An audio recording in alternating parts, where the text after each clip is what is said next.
What is up, you guys, and welcome back to the channel. As you guys can tell by the video, we are doing a little gel manicure. This is a basic manicure that I do at home that I really like, and I feel like it comes out so beautiful. And I know people struggle with just like the basic stuff, so to even see people do like really intricate nail art and design and acrylic and all that stuff can be so intimidating, but you can get cute nails at home, and I can really perfect and show you guys how to really get a bomb ass gel manicure at home. So right now I'm using my electric nail drill, which I got off of Amazon. I'll list everything down below. And I'm using a medium sanding band, and I'm not a professional. I'm not no professional, I have no license, none of that. So if you do this at home, you have to be extremely careful. And you know, if you can't do it at home, don't even try it. Just go and get your nails done. But I have learned from professionals. I've watched a lot of videos and things of that nature, and it's been a trial and error thing for me. You know, I've kind of damaged my nails in the past just trying to figure out how to do them correctly, and I finally feel like I have some good basic knowledge to you know, do my nails at home myself and allow them to be beautiful. So I'm soaking my hand in acetone and just removing it so that I can get the gel off of my nails. This color is so bomb. I'm gonna be reusing this color actually in this video, but I'm taking this little tool, and excuse me for not knowing the exact names for certain items that I'll probably show you, but this little tool here is like, kind of like a little nail scraper, I think, and I'm just using that to really kind of like remove the gel. The key about this though is that you don't want to like scrape at your nail itself. You just want to kind of scrape at the gel, and whatever comes off comes off. And if there's gel that's still not coming off, you don't want to forcibly like remove that. You just want to go ahead and re-soak your nails again to make sure that everything comes off easily and you're not really messing with your nail beds, which I have come to learn just from watching videos from nail techs and the education that they put out, and trial and error again. I have torn my nails up before, so now I know to not force things.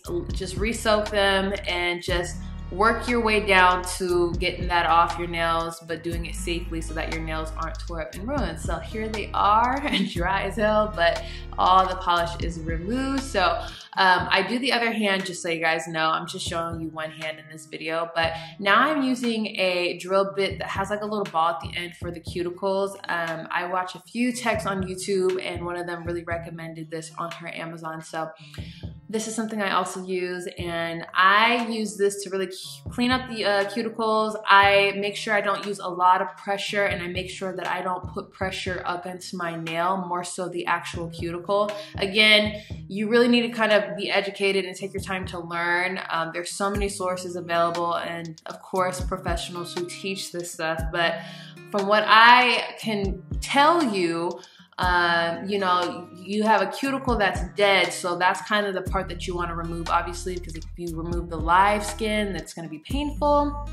But I can kind of tell where my cuticle is like dead and it's not you know, attached to like the live skin, so I can trim that. And I'm actually showing you guys with some scissors, some nail scissors, me trimming my cuticle on the opposite hand. So I'm showing you guys on my right hand using my left hand, which sometimes can be really tricky, but if you have a steady hand and you take your time, as you guys see, I'm taking my time doing this. As you guys see, this is something that is really, you have to be meticulous. You have to be like, you have to be slow. You gotta take your time. And that's one thing that kind of sucks about doing things on your own and being a beginner, that it can take a lot of time to do, but it's really important, because if you rush through it, you can hurt yourself. I've done that many times, and it's a little nerve-wracking, but if you keep a steady hand and you know what you're actually cutting, which is the dead cuticle skin, then you should be okay and just taking your sweet time. And low-key, this is low-key so like satisfying when I get that like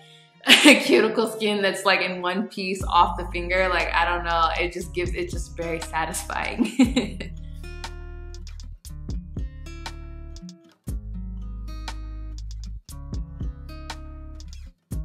So here are the nails, and they are pretty prepped. I do not file my nails because they're already shaped in the way that I want it, because I'm kind of just redoing a manicure that I've already had. So now I'm using this gel nail, or not gel, but gelish, I should say, nail surface cleanser.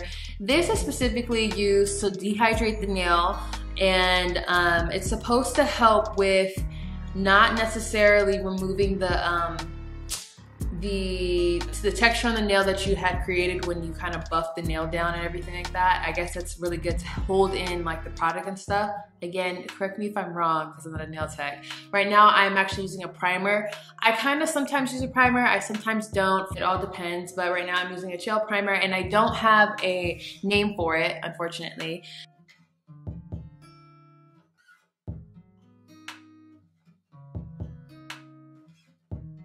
The next product I'm going to be using is this gel base from Beetles. I got this off of Amazon, and again, you know, there's so many products out and that's available. So use, if you know that you have something that's really good, use that. If you want to try something like this, it's pretty inexpensive. You can try this, and if you don't like it, that's totally up to you and that's fine, you know what I mean?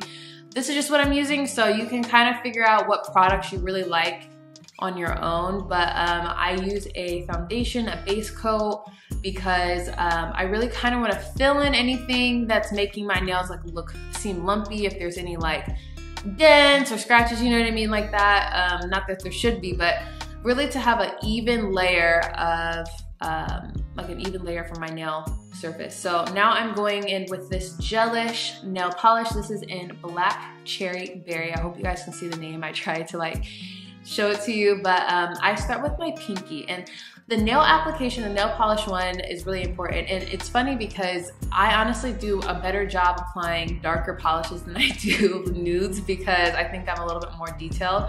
But I think the key thing here is to make sure that you don't put your gel polish all the way to the back of your cuticle. I kind of learned that watching videos where I wanted it to look so clean that I wanted it to be up at the cuticle, and that's where things can get problematic. The other thing I'll say too is I actually really do enjoy having short natural nails, but sometimes having short natural nails can be a little hard because sometimes it's hard to really get that edge sealed and coated.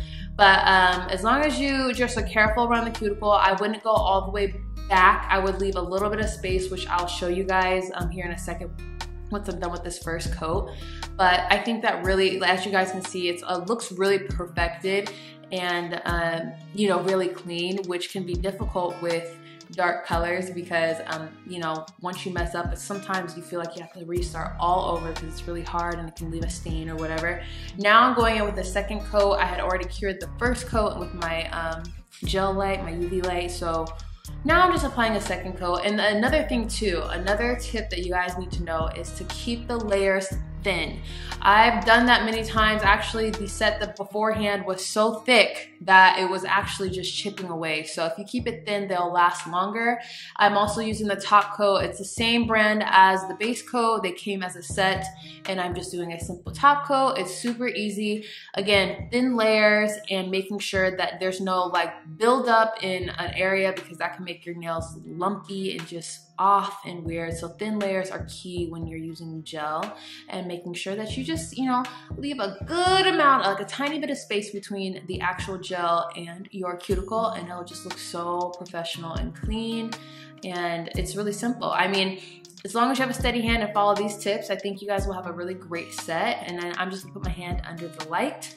And honestly, that's pretty much it. I do my second hand off camera. I didn't want to do it on camera because it just takes up too much time, but obviously the nails are looking good. So the last thing you really need to do is use cuticle oil, and I just use a little bit. I actually have this tube that I've refilled with other cuticle oil. So whatever you have, whatever you like to use, it's honestly no big deal. I got this from Sally's. Use whatever you like to use, but I really love it because it makes your hands look all just nice and smooth and shiny and just pretty, and the nails look so good. So thank you guys so much for watching. Make sure you guys like, comment, and subscribe, and I will see you guys in the next video. Bye.